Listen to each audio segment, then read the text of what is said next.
Bien, saludamos como cada día domingo también a todos nuestros hermanos, hermanas y personas que se conectan al internet, a nuestra página web y comparten con nosotros también este tiempo de instrucción de la palabra, de alabanza, de coinonía. Y como siempre le damos gracias a nuestro Señor porque aún tenemos la facultad de hacerlo libremente,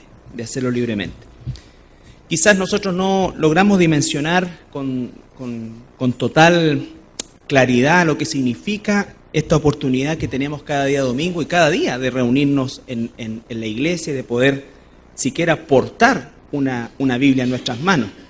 Hay una inmensa parte del mundo donde esta cosa es absolutamente prohibida y con un costo hasta llegar incluso a la vida de quienes, nuestros fieles hermanos que se encuentran en esos lugares. Así es que aprovechemos las instancias que Dios nos da y aprovechemos, ¿no es cierto?, de crecer en el conocimiento del Señor por medio de su palabra. Bueno, el día de hoy vamos a continuar con el estudio del libro de la carta de Efesios, que el apóstol Pablo escribe a esta iglesia en el Asia Menor, una iglesia que sin duda alguna recibió la inmensa bendición de parte de Dios de ser instruida en su gran mayoría directamente por el apóstol Pablo. Ahora bien, esta carta que fue dirigida originalmente a los hermanos de Éfeso, es absolutamente comprobado que esta carta circuló por todas las iglesias que existían en ese entonces en el Asia Menor, en lo que se llama en latín una encíclica, que es una carta, ¿no es cierto?, apostólica que circula por todas las iglesias. Por cierto, estos conceptos nosotros los tenemos asociados desgraciadamente con el catolicismo romano, pero son palabras que pertenecen a la escritura, ¿no es cierto? La encíclica del apóstol Pablo significaba que era una carta que circulaba, aun cuando tenía un destinatario específico, era una carta que debía, por norma, circular en el resto de las congregaciones. Entonces, esta carta es tan importante, hermanos, es tan importante que yo les vuelvo a insistir en el hecho de que ustedes y yo, por supuesto, podamos leerla vez tras vez. Vez tras vez, es una carta cortita, son algunas páginas. ¿Por qué? Porque aquí encontramos la riqueza de la instrucción desde aquello que es un marco teórico, como decía la semana pasada, hasta el aspecto práctico de los frutos como consecuencia de este marco teórico. Y a partir de hoy vamos a ver ya, como quien diría en términos populares, donde las papas queman, dónde es que esto efectivamente se tiene que llevar a efecto. ¿Dónde es que esto se tiene que llevar a efecto? Por eso ha sido una preparación, primero, ¿quiénes somos en Cristo? Fuimos elegidos antes de la fundación del mundo.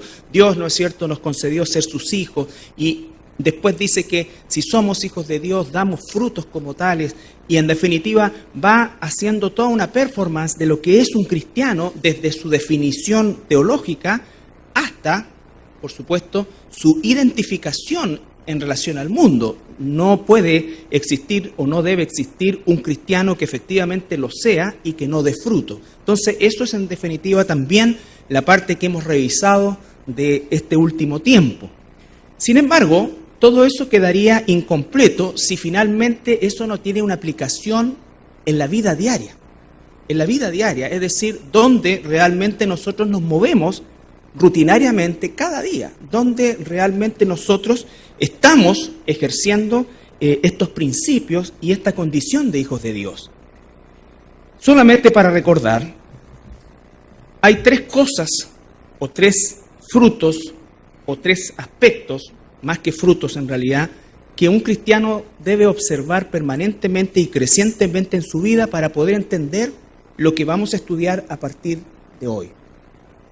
El versículo, capítulo 5, estamos ahí, el versículo 15. En adelante. Mirad pues con diligencia cómo andéis, no como necios, sino como sabios, aprovechando bien el tiempo, porque los días son malos. Un hijo de Dios, recuerde, un hijo, una hija de Dios, siempre va a reconocer que el tiempo es un bien preciado, que no es renovable y que efectivamente nosotros debemos tener una actitud sabia al aprovecharlo conforme a la voluntad de Dios. Si un cristiano está desperdiciando su tiempo, y con esto no quiero ser dogmático y parecer que no es apropiado en algún momento determinado ver quizás una película, quizás practicar un deporte, en fin, salir en un momento a pasear, por supuesto que no se está refiriendo a eso. Estoy hablando de el gran desperdicio de tiempo que nuestra generación está haciendo del tiempo, y me estoy refiriendo a los cristianos. Yo no le puedo pedir ninguna cuenta a aquellos que no lo son. ¿Ya? Por favor, esto no es aplicable a aquellos que no lo son. Estamos bajo el paraguas, inevitablemente, del concepto de que debemos saber que este escrito es para nosotros que somos hijos de Dios. Pero el cristiano en general, dada la inmensa cantidad de estímulos que tenemos, ¿no es cierto?, somos constantemente distraídos, permanentemente distraídos y en muchos casos, por desgracia, crónicamente distraídos a todos estos elementos, sobre todo de carácter tecnológico, que el día de hoy ocupan grandemente nuestro tiempo. Es una tentación grande que tenemos que, con la fuerza del Espíritu Santo, por supuesto, suprimir y sublimar bajo el poderío del Espíritu Santo y la dirección de Dios. Otra vez, esto no es un concepto dogmático de no usar las cosas que tenemos, ¿no es cierto?, a nuestro alcance y desecharlas, sino que ser, por supuesto, criteriosos bajo el concepto del Espíritu Santo, de qué es lo que es criterioso, ¿no es cierto?, y aprovechar el tiempo. Entonces tenemos en primer lugar que un cristiano aprovecha el tiempo. No declare nunca, no diga nunca no tengo tiempo, porque le aseguro que si hacemos un pequeño examen de cómo ocupa su tiempo, va a encontrar muchísimo tiempo. Por lo tanto, no es una variable que en definitiva un cristiano pueda utilizar como excusa. Entonces, segundo, ¿no es cierto?, dice que el aprovechamiento correcto del tiempo nos va a conducir a tener siempre un concepto de sabiduría. A los ojos de Dios, una persona sabia es aquella que aprovecha el tiempo conforme a los principios de Dios. Lo opuesto es necio, ¿no es cierto?, que en términos de traducción directa al español es estúpido, ¿no es cierto?, hace un uso estúpido de su tiempo.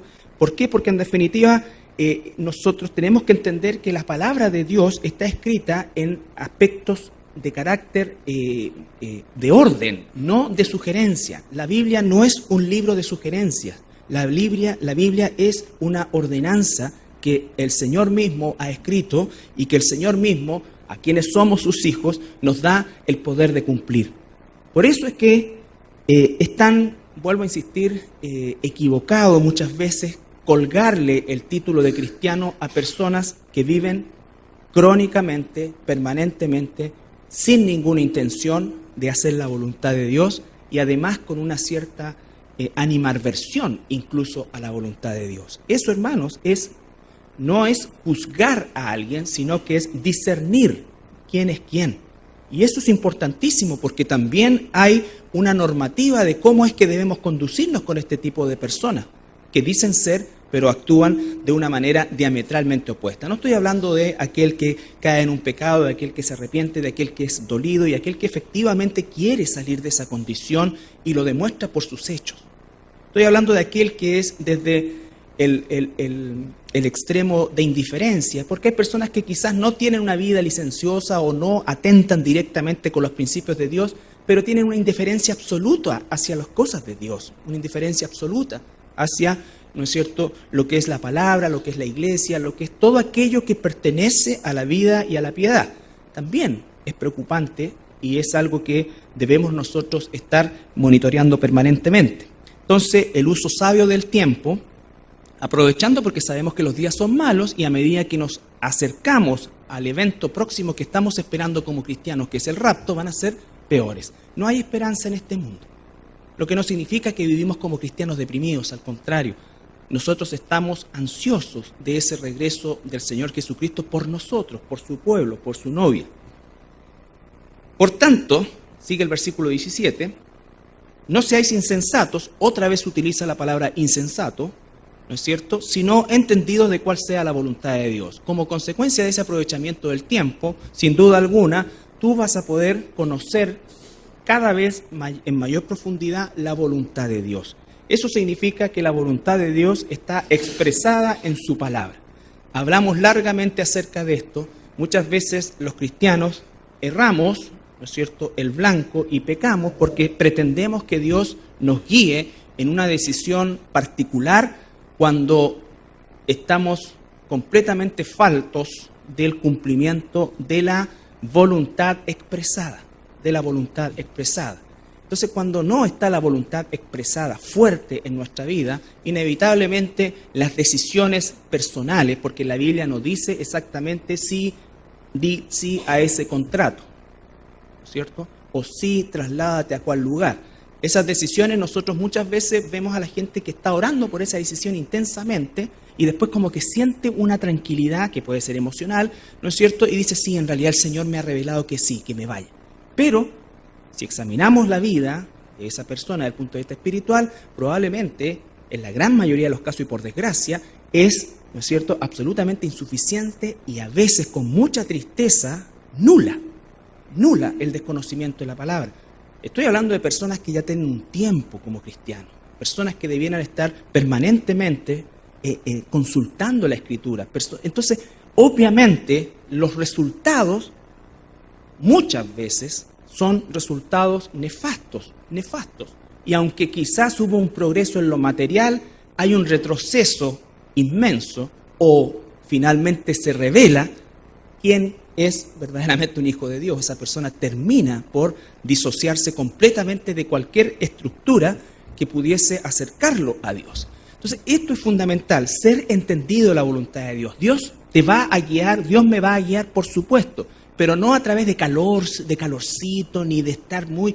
No, yo tengo que tener la convicción de que efectivamente estoy luchando día a día por hacer la voluntad objetiva y expresada con Dios que corresponde al 90% de la voluntad de Dios, y te aseguro que conociendo y obedeciendo y sometiéndote a esa voluntad, ese 10% restante va a ser absolutamente guiado por Dios. Y entonces reduces el porcentaje de error a un nivel mínimo. Aprovechando bien el tiempo, los días son malos, por lo tanto, no seáis insensatos, sino entendidos de cuál sea la voluntad del Señor. No os embriaguéis con vino, en lo cual hay disolución. Recuerden ustedes, esto también es una analogía, ¿no es cierto?, en la cual, es un paralelo contradictorio. No os embriaguéis con vino. Y eso hacía alusión a todos los festivales paganos que se practicaban en el tiempo del apóstol Pablo, cuyo clímax era justamente la borrachera, porque en ese momento es cuando se producía, obviamente, supuestamente, el encuentro más profundo con el Dios, con el ídolo, prácticas satánicas, ¿no es cierto?, que efectivamente conducían, y era la práctica común. Entonces, ¿cuál era lo que caracterizaba eso? La música desenfrenada, el desenfreno, la orgía, la pérdida total de control. No es eso lo que dice el apóstol Pablo, no es el rasgo de un cristiano, sino que dice, antes bien, sed lleno del Espíritu Santo. La llenura del Espíritu Santo nunca va a provocar ese descontrol nefasto, ese descontrol absurdo, ese descontrol ofensivo a la persona del Espíritu Santo, como nosotros, por desgracia, solemos ver en congregaciones, y esto es solamente una denuncia. Dios es el que juzga, pero nosotros debemos contender ardientemente por la fe. Y desgraciadamente, el progreso de estos movimientos absolutamente antibíblicos ha sido posible, en parte, por la tibieza y por la falta de valentía espiritual de aquellos que tienen las cosas claras en el Señor, que no han denunciado, que no están discerniendo, que no están advirtiendo a las personas respecto al peligro que eso significa. Las personas tomarán su propia decisión, pero nosotros debemos contender ardientemente por la fe que una vez fue dada. Estos no son nuevos movimientos, y todos estos movimientos se relacionan principalmente con todo lo que el apóstol Pablo está diciendo que no hagamos. Un descontrol, ¿no es cierto?, experiencias extáticas. La palabra extático viene de la religión que practicaban estos idólatras del tiempo del apóstol Pablo, el tiempo de Jesús, dado a que el dios Dionisio, bueno, si algo saben de la mitología griega, ¿no es cierto?, que es sumamente absurdo, pero la admiramos tanto los occidentales. Bueno, Dionisio es el hijo de Zeus resucitado y una serie de otras cosas. El punto es que Dionisio, como Dios, estableció una forma de festival, ¿no es cierto?, de alabanza, de adoración, de cercanía, todo esto. Dionisio es el dios Baco en el latín. Los romanos le pusieron Baco, pero es el mismo, que son las uvas y todo, porque era el dios del vino. Por lo tanto, no ocupe más la palabra bacán, porque viene de bacanales, ¿no es cierto?, que eran orgías. Entonces muchos de nosotros ocupábamos, o en ignorancia, la palabra, ¡ay, bacán! No, eso es una palabra absolutamente equivocada en nuestro vocabulario, porque hace alusión justamente al desenfreno, a la borrachera, a la orgía, que era en qué terminaban estos bacanales. Bueno, entonces, la característica de eso era justamente el descontrol total, el desorden, el descontrol, y es, vuelvo a insistir, lo que desgraciadamente se copia muchas veces como el efecto de la llenura del Espíritu Santo. Eso no es así.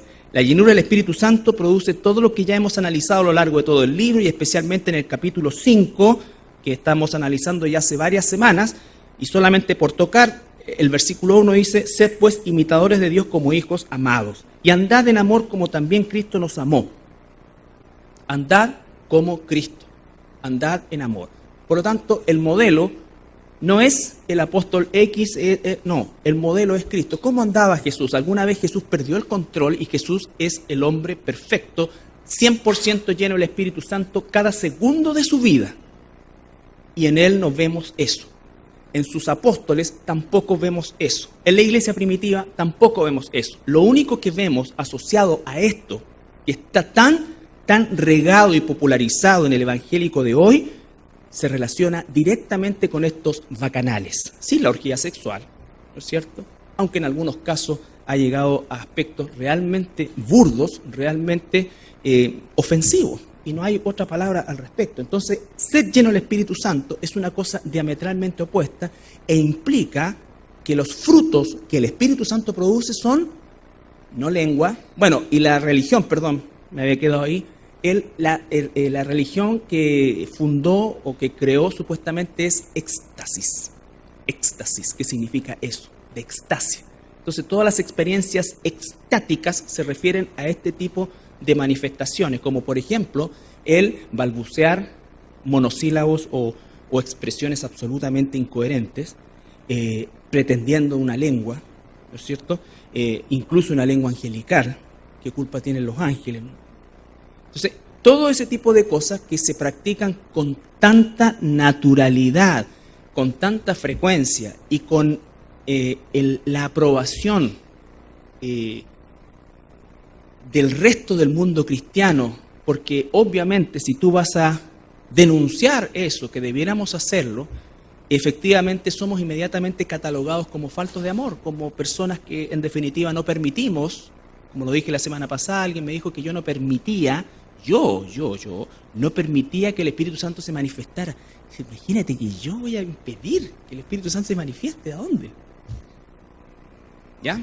Por lo tanto, nosotros tenemos que ser garantes de que efectivamente la llenura del Espíritu sea lo que la Biblia dice que es. Y dice después, hablando entre vosotros con salmos, eso lo vimos la semana pasada, con himnos, cánticos espirituales, cantando y alabando al Señor en vuestros corazones, dando siempre gracias por todo al Dios y Padre de nuestro Señor Jesucristo. Un pueblo agradecido, un pueblo alegre, un pueblo que realmente habla entre sí, como dijimos, ¿no es cierto?, acerca del Señor. Cuando nos encontramos como hermanos, compartimos palabras, compartimos experiencias espirituales basadas en la Escritura, ¿no es cierto? Porque si alguien llega y me dice, hoy anoche estaba orando y se me apareció el Señor.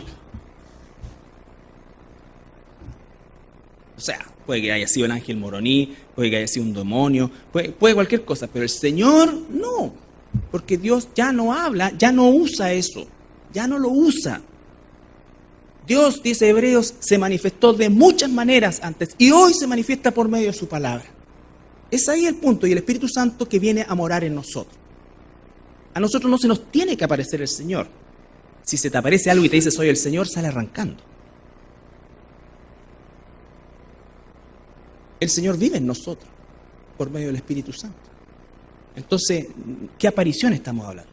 ¿Ya? Sería una contraproducción, una contraposición, porque Jesús dijo, yo me tengo que ir para que venga el Espíritu. Si ya está el Espíritu, no es que no necesitemos a Jesús, sino que el Espíritu seguirá, ¿no es cierto?, la línea, porque dice que enseñará y te dará todo lo que me ha visto hacer a mí, y yo a su vez he hablado, he hecho todo lo que vi hacer al Padre.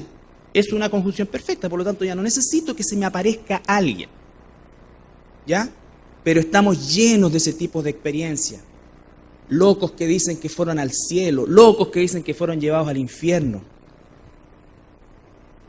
Y testimonios que muchas veces de los cuales se hacen películas. Y son locos porque Dios no ha revelado eso. En la Biblia, ¿qué dice respecto al infierno? Por favor, porque hay alguien que no, hoy estuve en el infierno y era horrible. Claro, o sea, no va a decir que el infierno era jauja. Así que era horrible y que vio a este y que vio a este otro. Pero ¿qué dice la Biblia acerca del infierno? ¿Se acuerdan? Cuando el Señor enseña por medio de la historia de el rico y Lázaro, hay un abismo. Los de acá no pueden pasar para allá y los de allá no pueden pasar para acá. Y se acabó. No me importa cuán real haya sido la experiencia que esa persona tuvo, pero por ser real no es verdad. Porque la verdad está ahí. No se puede pasar de aquí para allá ni de allá para acá. Punto. Se acabó. Pero ¿cómo es que yo lo viví? No sé qué viste, no sé qué te fumaste, no sé qué aspiraste.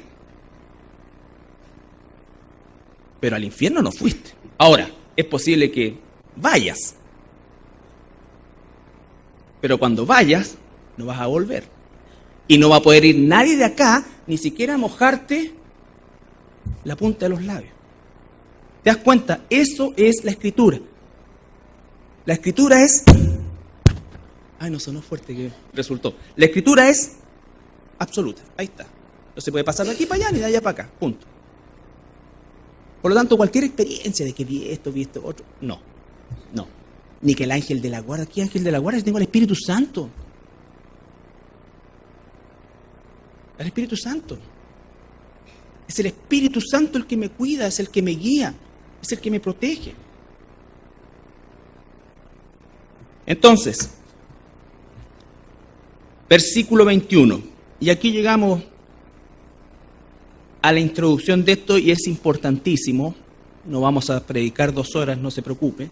Pero es necesario hacer todo este recordatorio, sobre todo por los hermanos que están llegando de vacaciones, que nos tiene que llevar al versículo 21, que es la clave, que es el elemento fundamental para el funcionamiento correcto, productivo y feliz de todas las relaciones interpersonales, partiendo por la más importante creada por Dios, que es el matrimonio.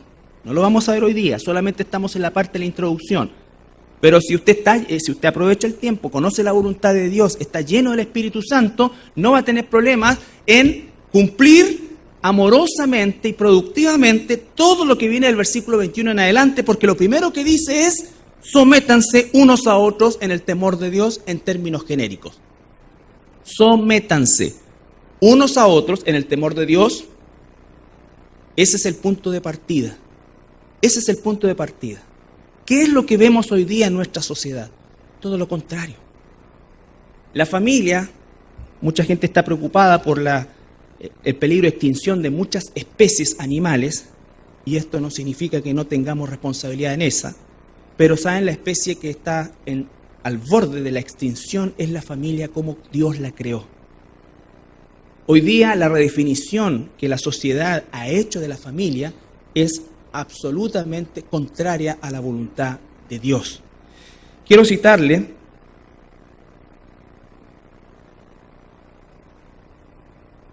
el Ann no sé cuánto, que es una famosa feminista en los Estados Unidos de esta época. Dice que la familia tradicional, porque ese es el concepto, por no decir vieja, la familia caduca, no es más que un vestigio de una comprensión primitiva de la sociedad. Ese es el pensamiento. Una mujer, dice esta misma persona, necesita a un hombre tanto como un pez a una bicicleta. Y me llamó la atención eso porque me tocó bicicleta. No tengo escamas. Ese es el pensamiento. Y cuando tú ves el poder de congregación que tiene, es gigantesco. Es gigantesco. Afortunadamente, gracias a Dios, en esta parte del mundo todavía persiste el pensamiento, entre comillas, más tradicional. Pero todo lo que parte en el norte se derrama hacia el sur y seguramente vamos a llegar a estos puntos. Y por supuesto que los puntos básicos de este movimiento feminista que está extendido a lo largo de todos los Estados Unidos es el aborto, en sí una serie de aspectos. Ya las mujeres no necesitan casarse, dice, entonces ellas van a estos bancos de óvulos y dicen quiero tener un hijo con tales características y pagan y se los tienen, ¿ya? Y entonces a eso le empiezan a llamar también familia. La iglesia, entre comillas, tampoco se queda atrás con esto y tenemos, por ejemplo, que la iglesia presbiteriana, el año 2014, la iglesia presbiteriana es una congregación sumamente importante en los Estados Unidos, histórica. La iglesia presbiteriana ya en 14 estados ha permitido, ¿no es cierto?, el matrimonio igualitario, que es el nombre que le dan, ¿no es cierto?, al homosexual. Entonces están haciendo bendiciones de matrimonios de homosexuales y uno de los obispos dice, ¿no es cierto?, que los escritos bíblicos solamente representan la época en que fueron escritos. Pablo, cuando escribió sus cartas, no imaginaba cómo es que la familia se transformaría a lo largo de los siglos. Un obispo, por lo tanto, estamos podridos. Entonces, hablar del matrimonio hoy día como la célula de la sociedad y la importancia ya es absolutamente caduco. Por lo tanto, lo que vamos a examinar, por eso que esto es para cristianos, la clave de esto es poder ser un hijo de Dios y sujetarte amorosamente, ¿no es cierto?, a la palabra de Dios, porque lo que vamos a examinar va absolutamente contrario a la sociedad que vivimos. Tenemos un país que ha hecho de cada una de estas leyes, ¿no es cierto?, su motivación. Hay un deseo enfermizo por aprobar leyes de estas características, leyes de aborto, matrimonio igualitario, la redefinición del concepto de familia. Y eso va a llevar finalmente a una maldición. Es cierto, un país puede ser robado como sucede económicamente. Un país puede... una serie de aspectos que pueden llevar a que un país se venga abajo. Pero el denominador común desde el Imperio Romano, desde los imperios babilonios para adelante, es la perversión sexual. Cuando estas cosas alcanzan un punto, ¿no es cierto?, de ebullición y se transforman ya no en algo ni siquiera moral y socialmente discutido, sino que en una aprobación, ¿no es cierto?, y en una normalidad, entre comillas, entonces viene la caída y la decadencia de cualquier nación. No importa que encontremos oro, petróleo, ni que el litio ahora sea el nuevo posible cobre del país. ¿Por qué? Porque estamos destruyendo el cimiento de una sociedad dado por Dios. Entonces, la familia, las instituciones, la relación entre esposos es una relación normalmente áspera, basado principalmente en la lucha de los derechos unos, ¿no es cierto?, de unos en función o en desmedro de los derechos del otro, y esto se transforma, ¿no es cierto?, en un tira y afloja. La maternidad, todas las cosas son absolutamente hoy día cuestionadas, retrasadas o eliminadas, por ejemplo, por el hecho de que obviamente está primero mi carrera. Hoy día los padres le dicen a las hijas, ¿no es cierto?, ¿qué le dicen? Oye, tú tienes que estudiar algo tan importante porque tú tienes que aprenderte a valer por ti misma. Es una realidad social, no es un mal consejo, pero refleja la realidad de la familia. Ya no nos casamos para toda la vida, ya no existe eso. Por lo tanto, cuando en la iglesia tenemos jóvenes que desean casarse, que desean cuidarse, que realmente están luchando por hacer la voluntad de Dios y de ser guiados en esa voluntad, nosotros tenemos que darle gracias al Señor porque eso es una rareza. Es una rareza. que a los jóvenes se les incentive a tener un compromiso, que no agarren el pololeo para el chuleteo, que el pololeo o el noviazgo es una relación que debe tener como meta el matrimonio. Debe tener como meta el matrimonio. El joven y la joven cristiana, o el soltero o soltera cristiana, para ser más justos, ¿no es cierto?, no anda probando. Por eso es que es tan claro todo la información. Si es que a nosotros nos sujetamos a eso, Dios se compromete también con nosotros. Pero Dios no puede estar cuando empezamos violando las primeras leyes naturales de esto. Yugo desigual, todas estas cosas que en definitiva conducen y hacen que toda la situación sea cuesta arriba. Y eso ha llevado a que el nivel de divorcio en la iglesia americana, norteamericana específicamente, en porcentaje sea exactamente el mismo que en el ámbito no cristiano.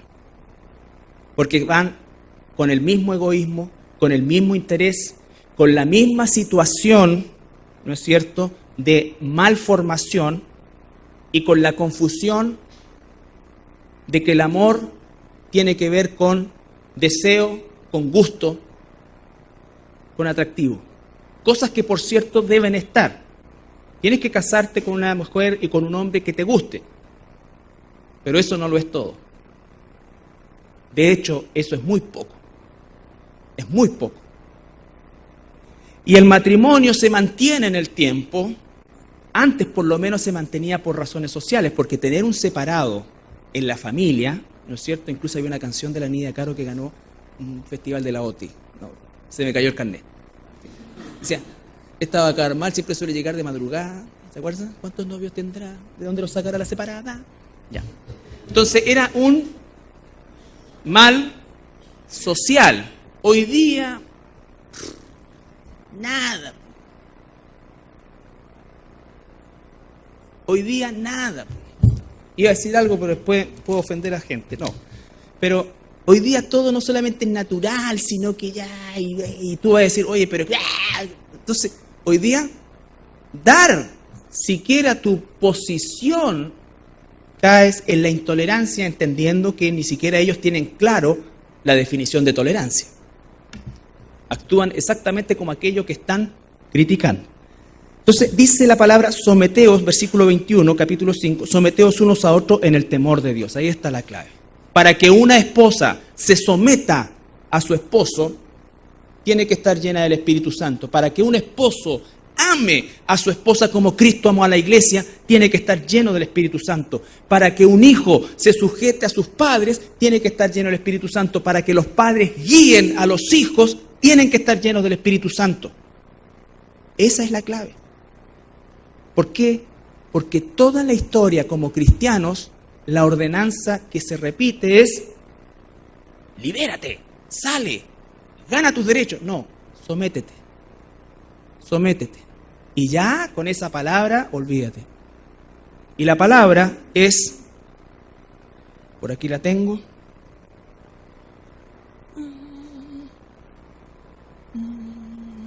hupotazo. Ahí está, hupotazo. Hupotazo es una orden militar. Es como alinearse. Entonces, someterse es alinearse. Hermanos, esto nos lleva, en primer lugar, a entender que la vida de un cristiano es un constante someterse. Primero vamos a ver 1 de Pedro, capítulo 2, versículos 13 y 15. Y recuerden que todos aquellos, por ejemplo, políticos que prometen libertad, es mentira, porque lo que quieren es someterte. La Biblia dice, no importa el partido que sea, no importa el movimiento que sea, el propósito, 1 de Pedro, capítulo 2, versículo 13 y 15.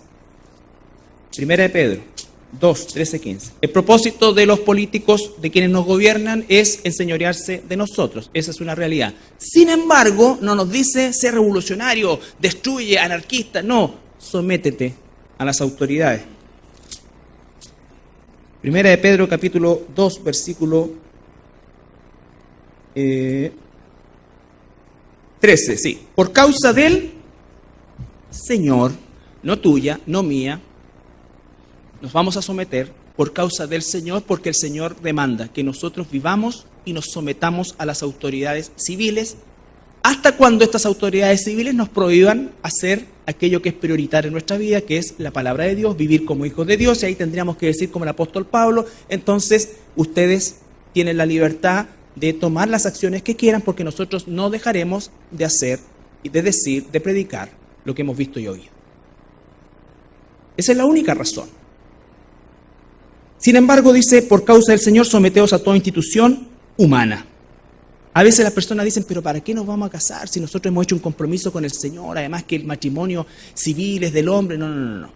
De hecho, antes que la ceremonia en la iglesia, es que tú vengas con tu libreta civil de matrimonio. Que entre paréntesis, hoy día hay que pedirla, porque ya no sabemos ya si tiene por ahí su abollón el muchacho o la muchacha y no tiene la libertad para casarse, y de repente te vas a encontrar con bigamia. ¿Quién sabe? Ya a los gobernadores como por el enviados para castigo de los malhechores y alabanza de los que hacen el bien. Porque esta es la voluntad de Dios, versículo 15, que haciendo el bien hagáis callar la ignorancia de los hombres insensatos. Entonces el cristiano se somete a las autoridades. ¿El cristiano sabe que las autoridades son injustas por naturaleza? Sí. Pero Dios dice que las autoridades están puestas ahí para mantener esto en un caos mínimo. Esa es la razón. No es porque ellos sean mejores, no es porque ellos realmente constituyan alguien mejor, sino que Dios ha permitido que existan estos esquemas para que no exista la anarquía total. ¿Cuál es el deber de las autoridades si serán juzgadas por eso? Por supuesto, proveer, entre comillas, sobre todo en nuestra época, tranquilidad al que hace el bien y castigar al que hace el mal. ¿Ya? Después tenemos Hebreos 13, 17. Entonces, someteos unos a otros en el temor del Señor. 13, 17.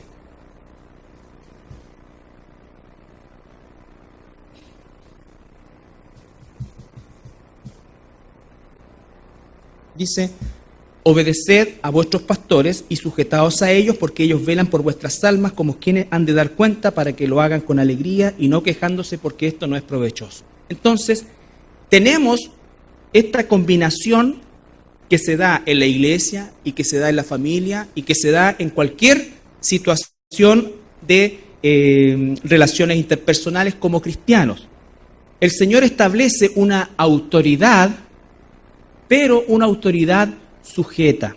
¿Qué significa eso? Significa que Dios nos ha dado roles, ¿no es cierto? Pero el pastor no es el jefe de la iglesia. Las ovejas se sujetan al pastor en la medida de la palabra de Dios. La responsabilidad de la dirección, la responsabilidad, y no solamente al pastor que predica, a los ancianos, ¿no es cierto? A aquellos que Dios ha puesto para guiar y cuidar el rebaño. Primera de Pedro nos dice claramente que nosotros debemos cuidar del rebaño, no por ganancia deshonesta, ¿no es cierto? Y ahí quedarían descalificados varias congregaciones, no por ganancia deshonesta, con ánimo pronto, no como enseñoreándose de la grey, sino como siendo ejemplo. Pero hay una autoridad. ¿Por qué? Porque si no hay una autoridad, en definitiva caemos en caos. Pero Dios ha establecido esa autoridad bajo sujeción. Yo no tengo autoridad para decirte: ¿sabes qué? El Señor me dijo que tenías que pasarme tu auto. Necesito tu auto porque voy a ir allá. Dios me dijo que me compraras esto. Dios me dijo que hicieran esto. No. La única autoridad que tiene un pastor es dada por la Escritura y en función del beneficio de las ovejas, nunca del trasquilamiento de las ovejas. La autoridad en el Señor, tal como el esposo es cabeza de la esposa, y lo vamos a ver, ¿no es cierto? Eso significa que el esposo tiene un liderazgo como Cristo, que es un liderazgo sacrificial. Aunque soy el líder, estoy dispuesto a sublimar todos mis deseos por causa de los tuyos, en el bien entendido que son en el Señor. En el bien entendido que son en el Señor. No es machismo, no es feminismo, es sujetos a Dios, bajo los principios que hemos analizado largamente en Efesios. Entonces dice: Obedeced a vuestros pastores y sujetaos a ellos, porque ellos velan por vuestras almas, como quienes han de dar cuenta. Un pastor, los pastores, vamos a dar cuenta y esperamos hacerlo con alegría y no quejándonos, porque esto no es provechoso. Entonces, existe eso, pero toda esa autoridad es únicamente dada por la Escritura. Y hay una forma bien clara de cómo los pastores debemos ejercer esa autoridad sobre las ovejas de Cristo. Y es en función a lo que dice Primera de Pedro principalmente. Pero debemos sujetar, y lo hemos dicho, ¿no es cierto? Usted, si es parte de este cuerpo, no se manda solo. No se manda solo. Yo celebro que haya hermanos que no es necesario, ¿me entiendes? Pero bueno, si sirven en algún ministerio, sí. Pero es bonito cuando te dicen, pastor, me voy de vacaciones por 2 semanas, cualquier cosa, me voy acá. ¿Me entiendes? No porque yo tenga que ser, ay, ¿dónde te vas? ¿Sí, por qué no me llevaste? Tráeme una cosita de allá. No. Entonces, eso es por qué te voy a casar, todo. No que aquí aparezca después campante, ¿no es cierto? Sin saber ninguna cosa ni nada. Y somos parte de un cuerpo. No es que, no, pues si mi vida privada es mi vida privada. Te quiero avisar que no tienes vida privada si eres parte de un cuerpo. Tu vida privada afecta para bien y para mal el cuerpo. Así que tienes que tener cuidado y tenemos que tener cuidado con eso. Tenemos que tener cuidado con eso. ¿Por qué? Porque somos un cuerpo. Y como tal, estamos íntimamente ligados los unos a los otros. También dice en Santiago 4:7,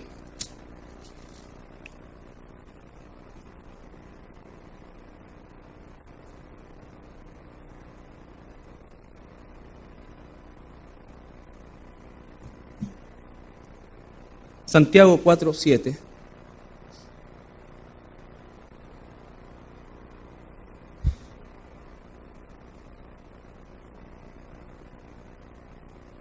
someteos pues a Dios. Otra vez un pasaje paralelo. Someteos pues a Dios, resistid al diablo y huirá de vosotros. Cuando nosotros nos sometemos a Dios, tenemos el poder de Dios para resistir al diablo.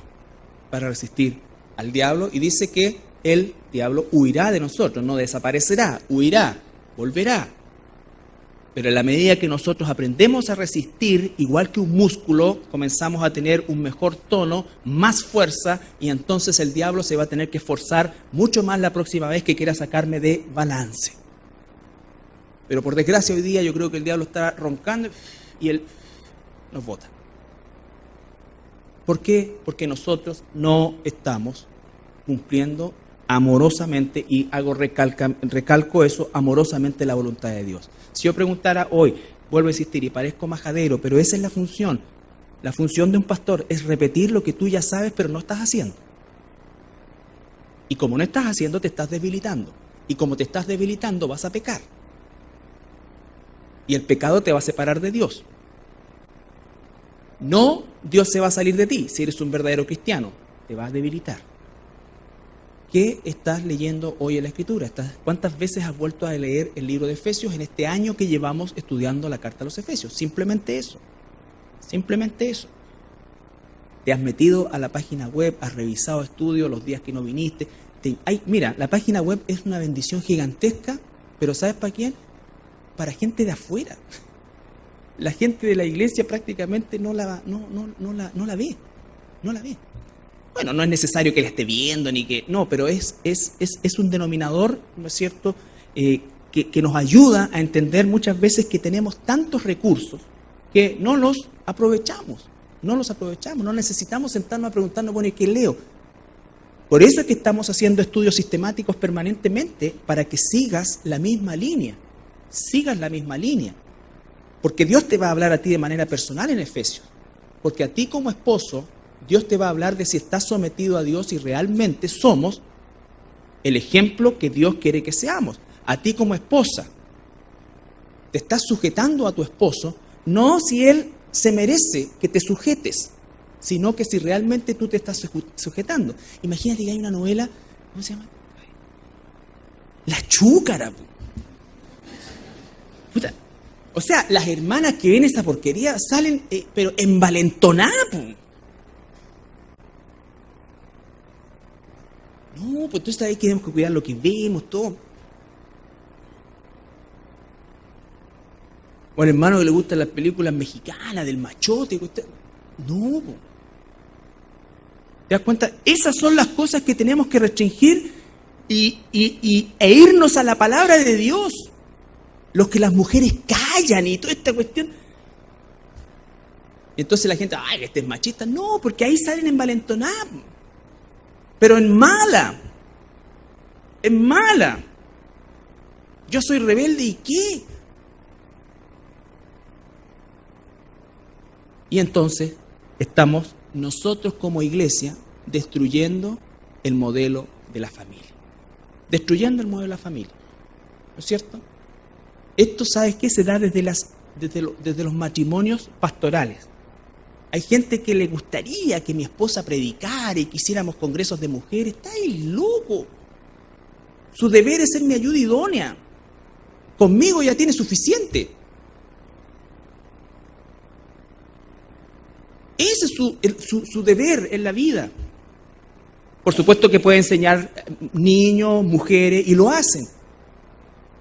Pero cuando los pastores le pasan el púlpito a la esposa y la esposa empieza a ser la pastora, ¿no es cierto? Y queda la téndala. Y ahí tú tienes, cuando la mujer agarra las riendas de las cosas religiosas, la Elena de White, los adventistas. La otra señora, la iglesia cuadrangular. La otra señora, la ciencia cristiana. Y así se van desviando. ¿Es porque la mujer no tiene capacidades? No. Es porque Dios ha establecido un orden. Es porque Dios ha establecido un orden. Y por pecaminoso que sea este mundo, nosotros tenemos que sujetarnos a ese orden. Y el varón tiene que ser sacrificial, ¿no es cierto? No un hombre flojo, no un hombre que no se preocupe, no un hombre que crea, toma, ahí tenéis la plata del mes, ya, déjame tranquilo. No, tienes que preocuparte por los intereses espirituales de tu familia, de tus hijos, orar con tu esposa. Aunque ella no tenga ganas de orar, tú búscala y ora. Y aunque te rechace las 5 primeras veces, hasta la sexta, hasta que salga. Pero ¿qué estás haciendo tú como esposo? Tienes que sacar la basura, tienes que hacer todo ese tipo de cosas. Ser un ejemplo, lavar platos, todo lo que sea para servirla, para cuidarla. No llega del trabajo, estira la mano. Y si tienes un verger para eso, incéndialo. Incéndialo. Ponte a trabajar, corta el pasto, si tienes pasto, limpia los vidrios. Dile, mi amor, vamos, salgamos, demos una vuelta, vamos a la iglesia, ¿no? La esposa tirando a la esposa de la iglesia. No, tienes que ser un hombre diferente. Ni hablar de los hijos. Ya, eso es materia para otro tema. ¿No es cierto? Que son, de 5 años, son elevados a la categoría de emperadores. De emperadores. Entonces, está desordenado. Si nosotros estamos en esa condición y somos hijos de Dios, tenemos que sujetarnos a la voluntad de Dios. Punto. Busquemos a Dios primero. Llenémonos del Espíritu Santo. Primero aprovechemos el tiempo, conozcamos la voluntad de Dios, pidamos transformación en nuestra vida, que Él quite los vicios que tenemos nosotros. Porque quiero servir a mi esposa en primer lugar, que es la mujer más, que es la persona más importante de este mundo. La persona más importante de este mundo no son mis hijos, es después de Dios mi esposa. Si ese lugar no lo ocupa tu esposa o tu esposo, tú partes mal. Porque tú escuchas a la gente cristiana, incluso si es capaz de dar la vida por los hijos, pero por el esposo o por la esposa, no. No. Quizá los primeros 2 años de matrimonio.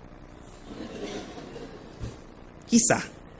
Estoy hablando de cristianos, ni hablar del mundo. Pero por los hijos, ellos son mi todo, son mi mundo. ¿Qué es eso? Tú tienes que educarlo, amarlo, disciplinarlo y guiarlo en el temor del Señor. Quiera Dios que ese niño, esa niña, sea un hijo, una hija de Dios, pero tú tienes que cumplir tu misión. Tu misión. No, es que me da lata como obligarlo a que venga, no, pues si come de mi plato, Si está bajo mi techo, si yo hasta el califón, hasta el gas lo ocupa de la provisión mía, no, pues tiene que venir. Después, cuando sean millonarios, tengan las cuestiones y el mundo les dé lo que quieren, hagan lo que quieran. Pero mientras estén bajo mi techo, tienen que venir. Tienen que venir. Y así lo hacemos, con hijos adultos. Hijos adultos. O bien, si declara abiertamente no querer nada con Dios, entonces también tendrá consecuencias de esa situación. De esa situación. No lo voy a echar de la casa, pero efectivamente tendrá que sujetarse ahora como un gentil. Como un gentil. Entonces, si nos damos cuenta de eso, entonces todos hemos cometido errores, cual más, cual menos. Pero no nos sorprendamos de tener hijos contumaces, muchas veces. No nos sorprendamos de tener hijos rebeldes, hijos que no nos toman en cuenta. ¿Por qué? Porque partimos mal nosotros. Partimos mal nosotros. Por eso, matrimonios que tienen niños pequeños, hagan lo que nosotros muchas veces no hicimos. Porque nos fuimos para un extremo, ¿no es cierto? Que el niño decía, o para el otro extremo, que teníamos que estar buscando todo el tiempo cosas para que él se entretuviera. Entonces, el someterse unos a otros es ponerse bajo la dirección de Dios, bajo la línea de Dios. Todo esto que hemos estudiado es clave para entender las relaciones interpersonales, incluso la de jefe, trabajador, dueño, jefe, todas las está ahí. Pero es imposible que me someta a Dios o que nos sometamos unos a otros si no conozco la voluntad de Dios, si no estoy aprovechando el tiempo, si no estoy siendo permanentemente lleno del Espíritu Santo, si no soy agradecido, si los frutos del Espíritu no están en mi vida, entonces es un ejercicio falso, y va a ser un ejercicio que va a durar hasta cuando el límite personal que yo tengo sea sobrepasado. Y normalmente con el tipo de vida que vivimos hoy día, ese límite es cada vez más reducido. Entonces la próxima semana vamos a partir con las casadas y con el matrimonio, esposo y esposa. Las casadas estén sujetas a sus propios maridos, Efesios 5, 22, porque el marido es cabeza de la mujer, así como Cristo es cabeza de la iglesia, la cual es su cuerpo y él su Salvador. Así como la iglesia está sujeta a Cristo, así también las casadas lo estén a sus maridos en todos. Maridos, amad a vuestras mujeres, así como Cristo amó a la iglesia y se entregó a sí misma por ella, para santificarla, habiéndola purificado por el lavamiento del agua por la palabra. Y después va a seguir en el capítulo 6 los hijos, el trabajo, ¿no es cierto?, los padres, las relaciones interpersonales significativas. Pero la clave es someterse unos a otros. Pero no me puedo someter como Dios manda si efectivamente no estoy en el proceso que me explica con tanta claridad en los versículos anteriores. Nos ponemos de pie para orar.